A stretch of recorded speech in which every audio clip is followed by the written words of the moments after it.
નમસ્કાર, હું રવિન્દ્ર ખતાલે, કલેક્ટર ગાંધીનગર જિલ્લાની સમગ્ર જનતાને જાહેર અપીલ કરું છું કે ભારત સરકાર દ્વારા જનગણના 2027ની કામગીરી શરૂ કરવામાં આવી છે। દેશના વિકાસ અને જનહિતની યોજનાઓના સચોટ આયોજન માટે વસ્તી ગણતરી એ પાયાની જરૂરિયાત છે।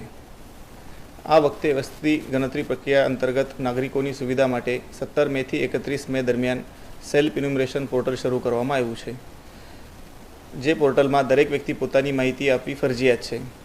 મેં જાતે મારી સ્વગણતરીની પ્રોસેસ પૂરી કરી છે। આ પ્રક્રિયા અત્યંત સરળ છે, જેમાં કોઈ પણ ડોક્યુમેન્ટ નાગરિકોને અપલોડ કરવાના હોતા નથી। માત્ર પોર્ટલ પર જઈને પોતાની વિગતો ભરાવવાની છે અને જે SEID જનરેટ થાય છે એ સાચવી રાખવાનો છે। ફરી એક વખત તમામ નાગરિકોને અપીલ કરું છું કે આ પ્રક્રિયામાં સમયસર જોડાઈને પોતાની સાચી માહિતી આપીએ અને વિકસિત ભારતના નિર્માણમાં પોતાનું અમૂલ્ય યોગદાન આપીએ। ખૂબ ખૂબ આભાર। જય ભારત, જય હિન્દ।